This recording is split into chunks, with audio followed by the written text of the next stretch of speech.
Emily's povey was packing my husband's suitcase and found a box of used condoms in the pocket that I open the box and find only 4 condoms even though the box says it's a pack of 6. A wave of nausea washes over me as I sink onto the floor in disbelief. I'm afraid of what this means. 10 years of good, solid marriage. We'd gotten comfortable, perhaps too comfortable, but still I thought we had true love. Louis wouldn't throw it all away on some random business trip, right? Babe? I'm home. Louis's voice rang through the house, smooth and confident, like it always did. I shoved the box back into the suitcase pocket with shaking hands, snapped the zipper shut, and forced myself to stand. I met him in the foyer, where he dropped his briefcase and smiled. That wide, boyish grin that once made me weak in the knees. Hey, there's my girl. He pulled me into his arms, and I stiffened before I could stop myself. His cologne, the one I'd picked for him years ago, smelled cloying now, familiar but wrong somehow. Hey, I love you, he murmured, pressing his lips to mine. It was slow, gentle, perfect, perfect. The word made me want to scream. When he pulled back, I managed a whispered, I love you too. It wasn't a lie. God help me, I still loved him. Maybe that's what made this sting so much. Louis flashed another grin.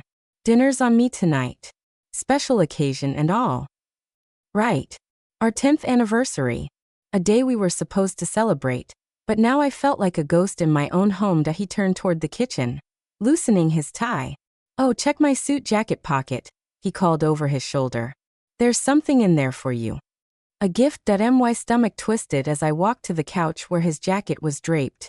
My hand hesitated before slipping into the pocket, half expecting to find something I couldn't handle. Instead, I pulled out a small velvet box, neat, pristine, tied with a golden ribbon. But as I held it, something else clung to my fingers, soft, delicate.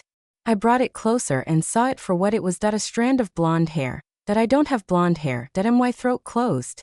The perfume hit me next, a faint floral scent, lingering on the fabric. I inhaled sharply, almost gagging. It wasn't mine. It didn't belong here. I untied the ribbon, hands trembling, and lifted the lid. Inside was a diamond necklace, small and dazzling. If I'd opened it yesterday, I would have cried from joy. Today it felt like a bribe. You like it?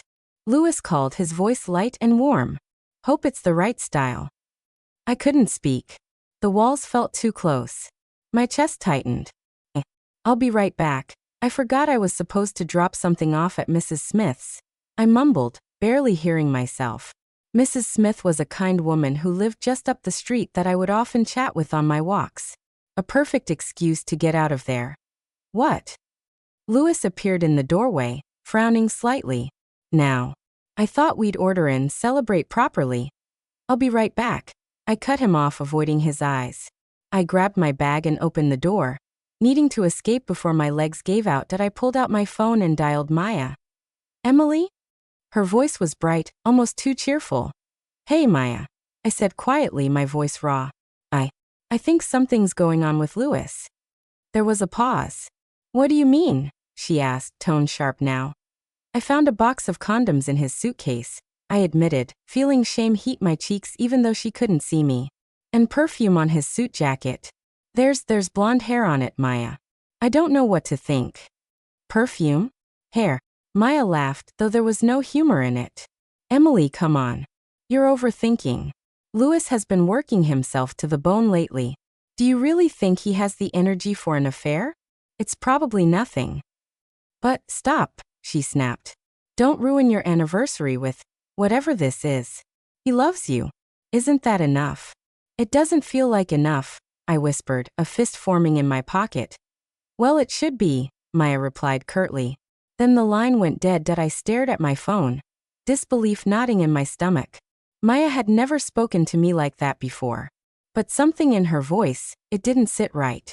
Like she was trying too hard. A passing car pulled me from my thoughts. Louis was undoubtedly suspicious. I turned back toward home, but dread pooled in my gut.